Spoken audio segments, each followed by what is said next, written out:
Y estamos en el capítulo 9. La semana pasada te habló sobre la confesión de Pedro. Es cuando el Señor le pregunta, ¿quién dice la gente que soy? ¿Qué decís vosotros? Y el anuncio que Jesús hace de su muerte. Y el llamado que Lucas incluye ahí en ese mismo momento de ese relato de Jesús a quien quiere seguirle, a dejarlo todo, a negarse a sí mismo, con una de las grandes paradojas del Evangelio. El que quiere salvar su vida la perderá. Y el que pierda su vida por causa mía, por causa de Jesús, ese la salvará. O sea, ganar perdiendo o perder ganando. Esa es una paradoja del Evangelio, no es una contradicción, es una paradoja que se presenta en el Evangelio por el mismo Señor Jesucristo, pero que es una realidad. Aquel que se niega a sí mismo y sigue a Jesús tiene la vida. Aquel que quiere por sus propios medios y confiando en sí mismo, mirando así y no a Jesucristo el Señor, salvar su vida, ese la perderá. Continuamos con el relato del Evangelio, de aquel episodio que leímos ahora recién alternadamente, de lo que se llama la transfiguración del Señor. Y vamos a seguir el texto con un breve resumen de lo que ello fue y comentarios al respecto. Dice el relato de Lucas que una semana después, 8 días después de lo que antes ya había dicho. Si usted lee los pasajes paralelos de Mateo y Lucas, se va a encontrar que ellos dicen 6 días después. ¿Cómo esto? Lucas dice unos 8 días después y los otros 2 dicen 6 días. ¿Quién dice la verdad? ¿Por qué? ¿La Biblia se contradice? No. Lucas está usando una forma muy particular de escribir de la época, de describir el tiempo. Contando el día 1, el día del relato, y el día 8, el día del acontecimiento. Y los 6 días intermedios hacen los 8 que él dice. Mientras que los otros evangelistas probablemente se dicen al tiempo que efectivamente pasó después de estos acontecimientos y hasta antes del día de la transfiguración.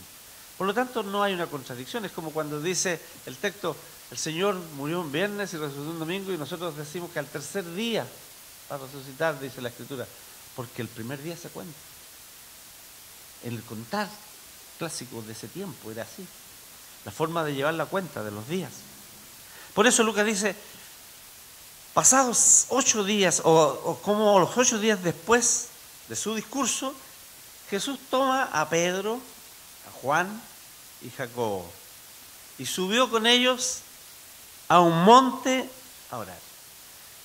No tiene ningún sentido y no tiene ningún propósito para los fines del evangelista, del relato del Evangelio, que sepamos qué monte era. Hay algunos ahí que se ponen a estudiar, ¿y qué monte? Y empiezan a lucubrar. No tiene ningún sentido. Lo que importa aquí es que él subió a un monte. Y obviamente en el alrededor de la zona donde él estaba había montes de diferentes alturas. Y para ello ellos tuvieron que caminar, tuvieron que dirigirse a ese lugar con Pedro, Juan y Jacobo. Y dice que estando allí en oración, dice el relato, que de repente la apariencia de su rostro cambió. Se hizo fulgurante, se hizo resplandeciente, brillante. Y sus vestidos resplandecían o reflejaban esa luz. De tal manera que Marcos dice que ningún lavador humano podría dejarlos tan blancos. Es decir, no había detergente ni había técnica de lavado que pudiera dejarlos tan blanco el vestido para que resplandeciera de esa manera. Pedro, Juan y Jacobo son una vez más testigos preferenciales, testigos directos de una ocasión maravillosa. Pedro escribirá luego, cuando escriba su carta años después, habiendo visto con nuestros propios ojos su majestad, refiriéndose al Señor Jesucristo, allí en el monte. Vimos con nuestros propios ojos su majestad. Y Juan, en el prólogo de su Evangelio, en el capítulo 1, dice que, y vimos, refiriéndose a Jesús, en un paréntesis, que a veces nosotros lo consideramos muy en el contexto y muy superficialmente, pero se refiere a este hecho. Y vimos su gloria, gloria como del unigénito del Padre. Los vieron allí, fueron testigos presenciales y relatan aquello. Y estos Pedro, Juan y Jacobo, tal como lo fueron de la resurrección de la hija de Jairo, ¿se recuerda? Los vimos hace unos domingos y él toma a ellos tres y entra con Jairo a donde está la niña. Y fueron testigos directos de eso.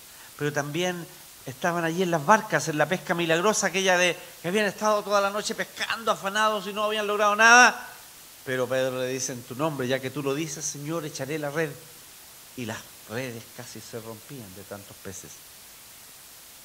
Estos tres fueron los más cercanos del Señor y privilegiados, los tres más privilegiados de los apóstoles del Señor Jesús.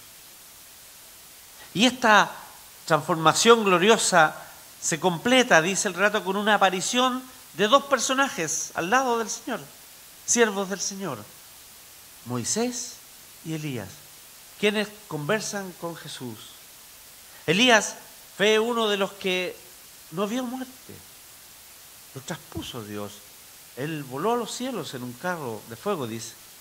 Y Moisés quedó allí en el monte antes de cruzar el Jordán, sin cruzar a la tierra prometida, solo mirándola de lejos, y fue allí sepultado.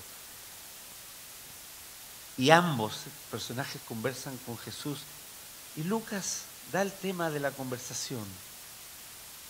Dice sobre su partida, es decir, su ida al sacrificio a Jerusalén. El Señor está más o menos casi en la mitad de su ministerio.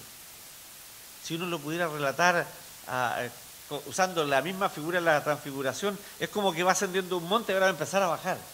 Va llegando a la cima y ahora empieza el descenso para llegar a dónde debe ir, a cuál era el objetivo de su misión, Jerusalén, para allí ser sacrificado, ser muerto en la cruz, sepultado y resucitado al tercer día. Entonces el relato nos dice que Pedro, el impulsivo Pedro, aquel que respondió en el texto recientemente anteriormente citado: tú eres el Cristo de Dios. Después cuando Moisés y Elías van ya de partida, él quiere hacer una enramada para Elías, para Moisés y para Jesús. El relato dice que estaban ellos rendidos de sueño, pero permanecieron despiertos por este efecto de la luz y del resplandor, por la visión de la gloria de Jesús y de los dos varones que estaban allí conversando con él. Y Pedro dice: qué bueno estar aquí, Señor. Expresa su deseo de una satisfacción personal. Pero el relato sostiene que él no sabía lo que decía. Es decir, está delirando. Entonces aparece una nube que los cubre. El relato de Mateo y de Marcos dice que la nube los cubrió estando aún Moisés y Elías junto a Jesús. Y no podemos desprender del relato, pero podemos deducirlo, porque no está especificado si la nube los cubrió a ellos tres también, o ellos quedaron fuera. Por el relato y por la actitud pareciera ser que efectivamente también los envolvió a ellos.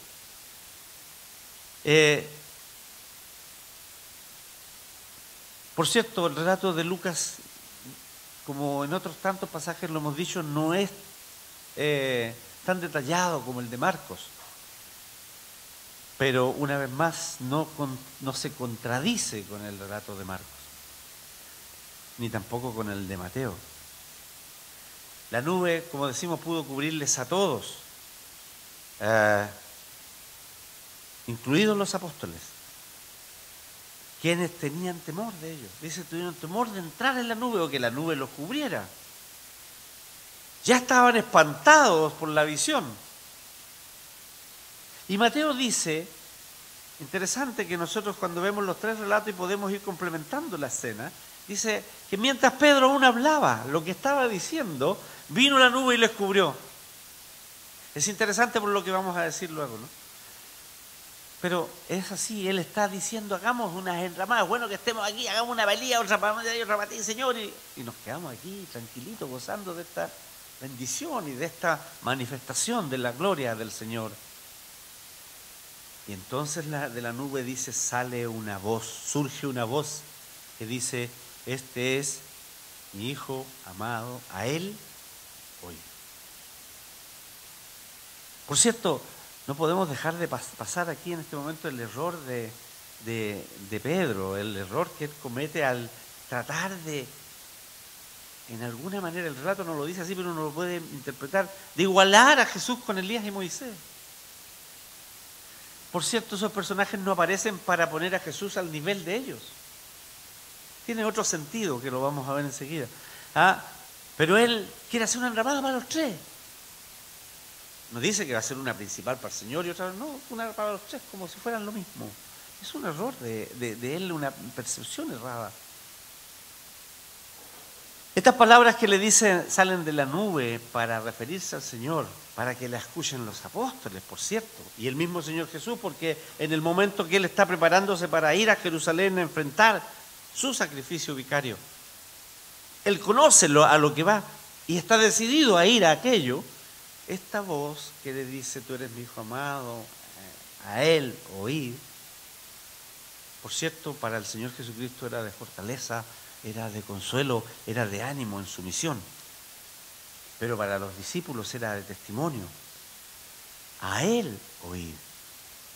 Son las mismas palabras que ellos, o muy parecidas a las que ellos ya oyeron, y que el evangelista Lucas las expresa al principio del Evangelio, cuando Jesús fue allí al Jordán y fue bautizado por Juan el Bautista. Desciende el Espíritu como paloma y una voz del cielo que desciende y dice, este es mi Hijo amado, a Él, en quien tengo complacencia, a Él oíd. Y una vez que ha cesado la voz y la nube ha ascendido, Jesucristo está solo. Dice Lucas, fue hallado solo, ascendió la nube y el Señor estaba solo.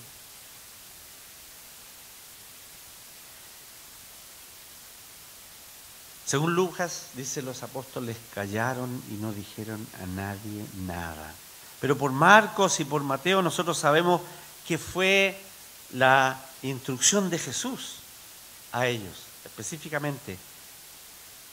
No digáis a nadie nada de esto, hasta que haya resucitado de los muertos. Uno de los evangelios cita que se fueron conversando ellos tres, ¿y qué es lo que es eso de la resurrección de los muertos? Lucas no menciona, no entra en más detalles de aquello, ¿no? Pero sí menciona que ellos callaron. Y Jesús en esto no quiere adelantar su tiempo. Les encarga que lo proclamen después de su sacrificio y de su resurrección. Allí será importante el testimonio de lo que ellos vieron y vivieron ahí en el monte y de la voz que escucharon. Algunas reflexiones podemos podemos sacar que son derivadas de este texto. Primero veamos la ocasión. Jesús se fue al monte, dice, a orar. No es raro. Es frecuente, más bien en los evangelios, leer que el Señor se apartaba a orar. Lo hacía siempre antes de decisiones o acontecimientos tan importantes por venir. Su íntima comunión con el Padre por medio de la oración en momentos claves de su ministerio. Pero todo su ministerio también es para nosotros un gran ejemplo a imitar. ¿Cuántas cosas serían distintas? ¿Cuántas cosas serían mejores si nuestro hábito de orar fuera imitación del Señor? Buscar un lugar, apartarnos a un lugar para orar. Por cierto, esto requiere planificación, orden y decisión. Podía ser muy importante el ministerio que Jesús desarrollaba en las ciudades alrededor.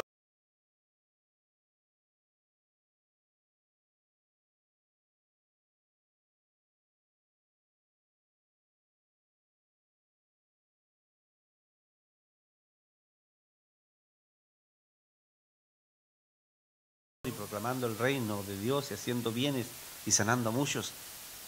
Pero él tomaba su tiempo para orar. Segunda cosa que podemos derivar o reflexionar es los testigos. Pedro, Juan y Jacobo.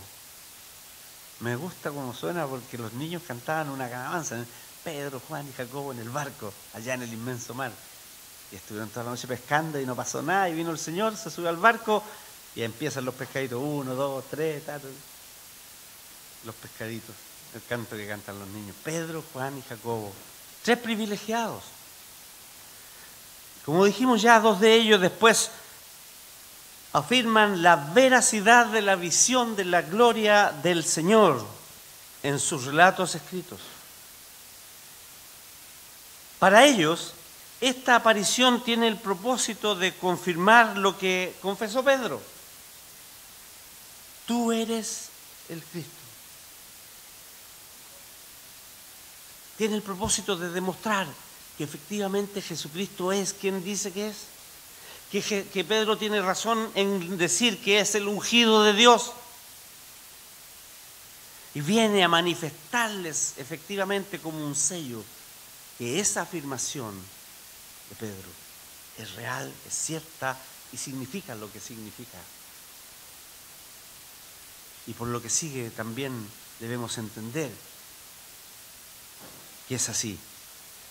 Porque la tercera cosa que encontramos aquí es los acompañantes del Señor, Moisés y Elías. Alguien podría preguntarse, ¿y por qué ellos? ¿Por qué Moisés y Elías y no fue Enoc, o no fue Noé, o no fue David, un hombre conforme al corazón de Dios? Moisés, muerto allí en el monte, sepultado. Elías ascendido en una carroza, en un carro de fuego, sin ver la muerte en la tierra. Pero ambos son importantes. Ambos profetizaron del Señor Jesús, del Mesías. Y Moisés representa la ley. Y Elías a los profetas. Y ambos apuntan a Cristo. Ambos apuntan al Mesías. Ambos apuntan al ungido de Dios. La afirmación de Pedro, esa que hizo, que vieron el domingo anterior ustedes, la afirmación de Pedro, que aún no comprendía en su totalidad, que no entendía en su real significado, al decir el Cristo de Dios, o sea, el ungido de Dios o el Mesías de Dios, o como lo registra Mateo, el Cristo, el Hijo del Dios viviente. Se ve aquí ilustrada para ellos en la gloria de Dios manifestada en Cristo, como la Shekinah en el monte de Oreb, cuando parecía la gloria de Dios, cuando Moisés subía al monte para hablar con Dios, cuando le entregaron las tablas de la ley ahí en el monte y la Shekinah, la gloria del Señor, llenaba el lugar, o cuando el pueblo estaba detenido o marchaba y la gloria de Dios estaba allí en el tabernáculo. Y con estos 2 hombres que representan la ley y la profecía, que apuntan a Cristo el Mesías, el Redentor. Es más, Lucas habla del tema que ellos conversaban. Hablaban sobre la partida de Jesús que se cumplirá en Jerusalén. O sea, su sacrificio redentor. Y ahí pues la importancia de esta aparición para estos hombres. pero también para nosotros. Como dice Gerardo en la meditación allí del boletín, es una afirmación de que Cristo es lo que es, de que Él está ratificado por Dios en esa posición del Mesías, del Redentor, del Señor de la gloria. Pero también nos encontramos aquí con la reacción de Pedro. Al reaccionar como siempre, impulsivamente, recuerde Pedro, hay varios episodios en que él reacciona de golpe. Cuando el Señor está en el agua, manda que vaya por ti caminando sobre las aguas, si eres tú. Y se tira al agua y se empieza a hundir, ¿no recuerda? ¿Ah? O cuando estaba allí en el huerto, lo vamos a ver más adelante en el relato de Lucas. Y viene la horda esta a atrapar a Jesús y él saca su espada y le corta la oreja al hijo al guardia del templo. En fin, el impulsivo Pedro, que siempre está con el primer impulso listo a responder, una vez más muestra que él actúa antes de pensar. Reacciona inmediatamente, impulsivamente. Siempre que hacemos eso, resulta la mayor parte de las veces mal. En las relaciones personales, en las relaciones sociales, en las relaciones laborales y por supuesto en la iglesia. Actuar o reaccionar antes de pensar no puede llevar a algo bueno o no lleva a lo mejor. Y egoístamente, Pedro pretende en este impulso irracional, recuérdese lo que dice el texto, no sabía lo que decía. O sea, está hablando, pero dice el relato de Lucas, y seguramente esta información la recibió Lucas de Pedro en su investigación. El mismo Pedro debe haber dicho que él no se dio cuenta y no sabía lo que decía.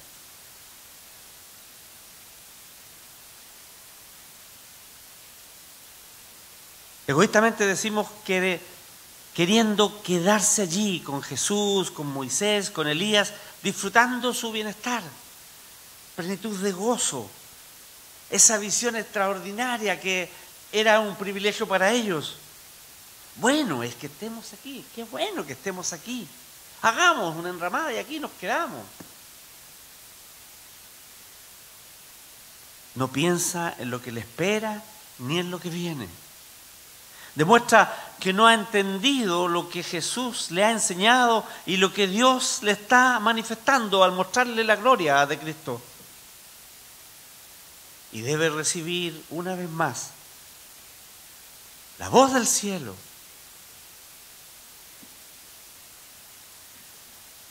que le ordena: este es, este que estás viendo resplandeciendo, este al que vienen a hablar con él Moisés y Elías, la profecía y la ley que se cumplen en él. Este es mi Hijo, el amado. A él oíd. No a la ley representada por Moisés, ni a los profetas representados por Elías, sino a él. Moisés había escrito ya allí en el Antiguo Testamento, en el Pentateuco: profeta levantará de entre vosotros el Señor. A él oiréis. Referida a Cristo. Y los profetas, como Elías, le anunciaron a él. Pues es a él al que hay que oír. No es al pastor, no es al mensajero, es el mensaje. Es Cristo, es el Señor. A él oír.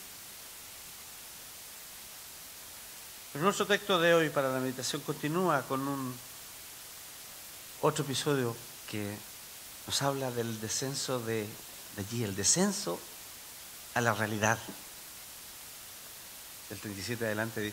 Y el relato de Lucas continúa con ese descenso al día siguiente. Dice: al día siguiente, cuando descendieron del monte. Por lo cual podemos pensar que el hecho de la transfiguración ocurrió al atardecer o de noche. Y por eso probablemente el resplandor de la faz de Jesucristo, el resplandor de sus vestidos era algo extraordinario.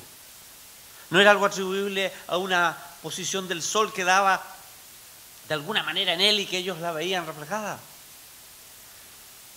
Era cuando probablemente la luz natural estaba cayendo o ya no existía.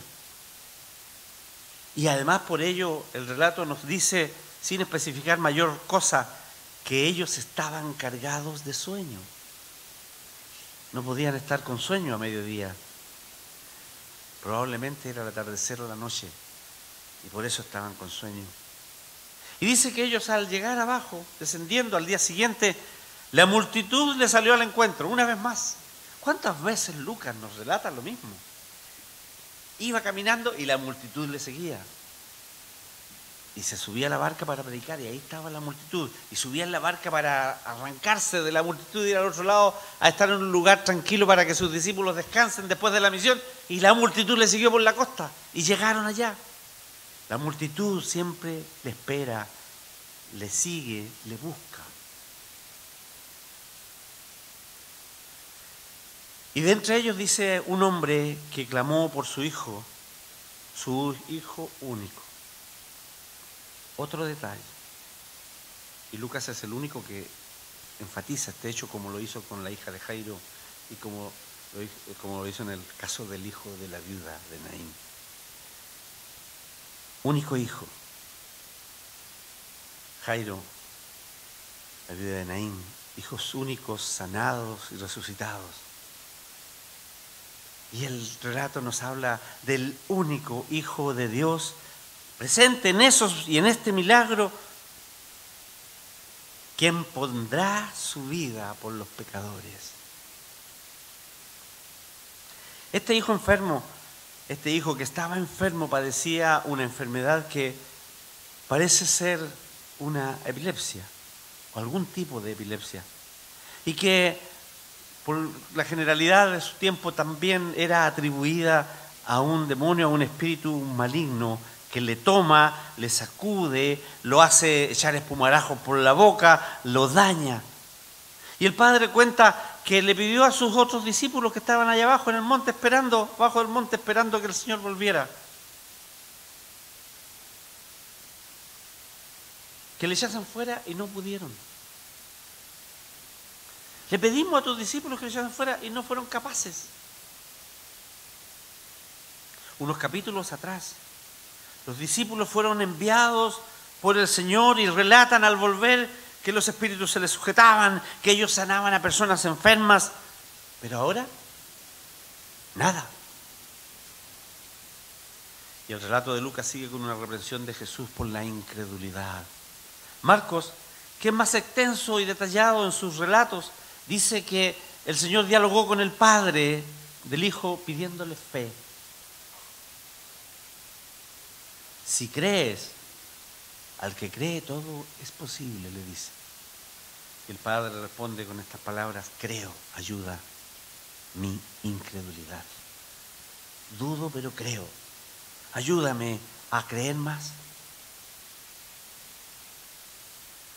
Jesús reprende la falta de fe por medio de una imprecación. ¡Oh, generación incrédula y perversa! Jesús está expresando su descontento con la generación. No podemos dejar esto fuera del contexto del Evangelio y de toda la vida del Señor Jesucristo. Y lo que dice Pablo, Él vino en el tiempo preciso que Dios determinó. Y nacido de una mujer y nacido bajo la ley. Y vino el cumplimiento del tiempo. En el tiempo de la Pax Romana, en que los caminos estaban desarrollados y cuidados para extender el Evangelio, pero vino a esa generación, determinado por el Padre. Y Juan dice a los suyos, o sea, su tarea vino. Y esta generación, los suyos, no le recibieron. Por eso exclama el Señor su descontento con esta generación. ¿Hasta cuándo estar con vosotros, generación, como les dice, malvada y perversa? Incrédulos y perversos. Descontentos con el padre que dudaba. Descontento con los escribas que lo único que querían era que él fracasara o que él hiciera alguna cosa para tomarle y acusarle, o con la gente en general. que le seguía o por los panes o por los peces o por curiosidad. Y también con esos 9 discípulos por el escaso poder de su pobre fe. Pide que le traigan al hijo enfermo y este presenta un nuevo ataque de tipo epiléptico allí, delante del Señor. Y Jesús reprende al espíritu y sana al muchacho y lo devuelve a su padre sano. Nuevamente el Señor se muestra compasivo, como en tantas otras ocasiones. No solo lo sana, sino lo devuelve a su padre. Así como se ocupó de la necesidad de la hija de Jairo cuando la resucitó, darle de comer. Así como cuando resucitó al muchacho ahí en la ciudad de Naín y se lo entregó a su madre. El Señor siempre preocupado de detalles. Veamos también algunas reflexiones de este pasaje. Primero, el contraste. Pedro, Juan y Jacobo vuelven del monte con el Señor Jesús después de una experiencia maravillosa, reconfortante, gloriosa, literalmente hablando, gloriosa, si vieron la gloria del Señor. Se encuentran, se topan, se chocan, póngale el adjetivo, el verbo que usted quiera, con la realidad.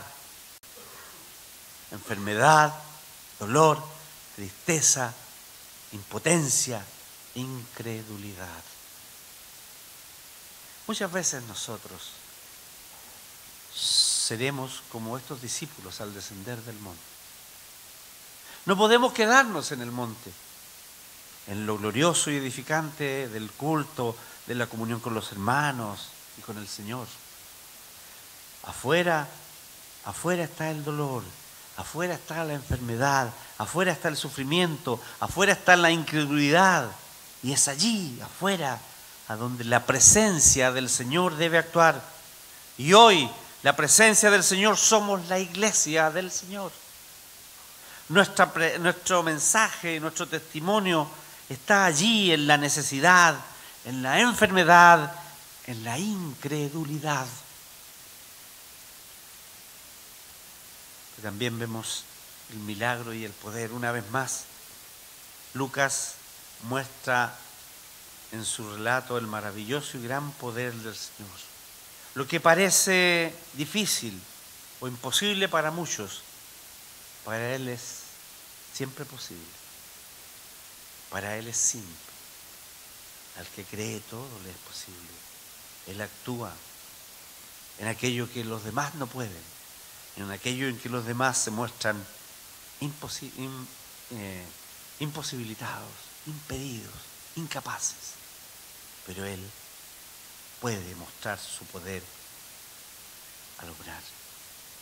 Pero es un milagro que se hace poniendo a prueba la fe. La fe como una condición. Según el relato de Marcos, no, de Lucas, le dice al Padre, ¿crees? Al que cree todo es posible. Creo, ayuda a mi incredulidad, dice él. ¿Recuerda a Jairo? Cuando llegan los amigos a decirle, no molesten más al maestro ya, si tu hija murió, déjalo tranquilo. Y el Señor le dice, no temas, cree solamente. O sea, cuando tu fe decaiga, cuando todo diga que no, cuando todo apunta que no, sigue creyendo. ¿Recuerda a Marta?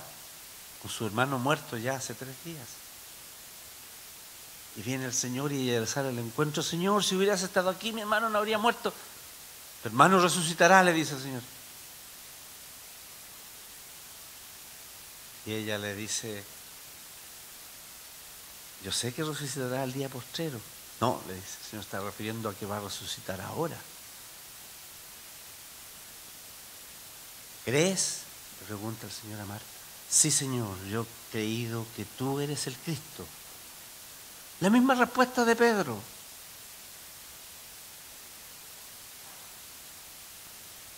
La fe puesta en quién debe estar, en el Señor, mueve montañas.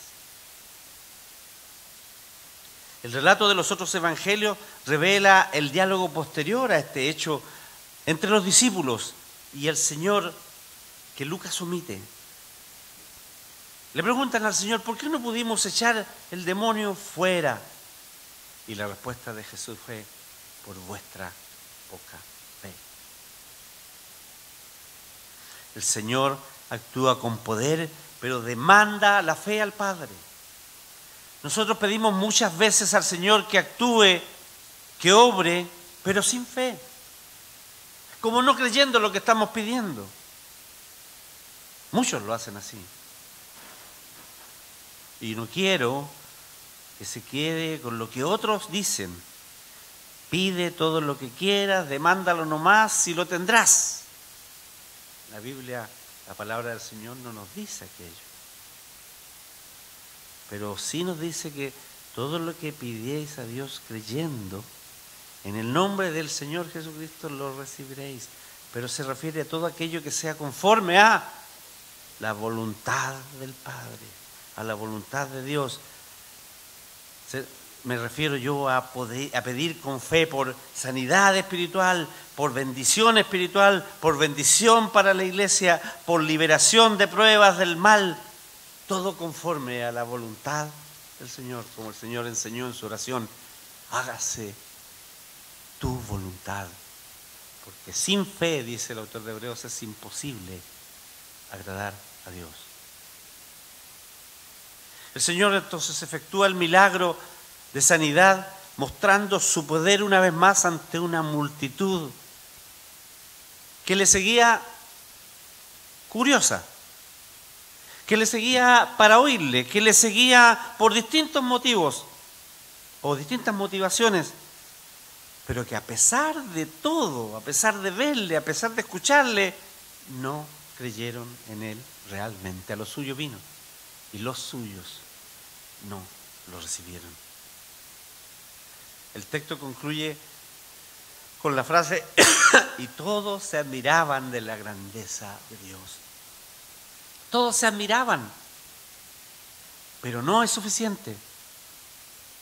Hay que creer y creerle al Señor. Se puede admirar la grandeza de la creación, de la obra de Dios en la creación, sin creer en Él, sin rendirse a Él, sin adorarle como Dios y Señor.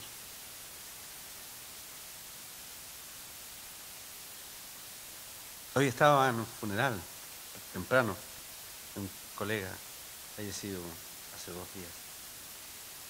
Y me tocó hacer un saludo a nombre del hospital, o de nuestro servicio, ¿no? Pero antes había habido una especie de servicio o responso que hizo un cura ahí en el cementerio. Y conversaba yo con un colega porque a mí me llamaba la atención mucho porque él no era un hombre de fe. Él no tenía fe, él se declaraba incrédulo. Sin embargo, amaba la naturaleza y le gustaba mucho la naturaleza y se maravillaba con las cosas que encontraba allí en la naturaleza. Y un colega que estaba al lado mío me decía, conversando de esto, me decía que él había conversado más de alguna vez con él y que él le decía que en realidad no era un ateo, o sea, él estaba convencido, mi colega que estaba al lado mío decía que no estaba convencido que no era un ateo rematado, por decirlo así, ¿no? Porque él creía, de repente él creía en el fondo de su corazón que había un Dios, que no lo conocía, que no sabía más de él, pero la verdad es que yo pensaba, esto ya lo había escrito antes, ¿no? Pero pensaba en esta parte cuando lo releía después, en aquello. No basta decir que hay un Dios. No basta decir que hay alguien que creó. No basta admirarse. No basta conocer la historia. No basta conocer la doctrina. No basta conocer la Biblia. No basta con venir a la iglesia. Hay que creer y hay que reconocerle como Señor y Dios. Y hay que confesarlo como Salvador. No basta con otra cosa. No basta con menos. Solo así, creerle, conociéndole como Señor y Dios y confesándole como Salvador, solo así se está en comunión con el Señor. Se es hijo de Dios y se tiene la salvación. Que el Señor nos bendiga.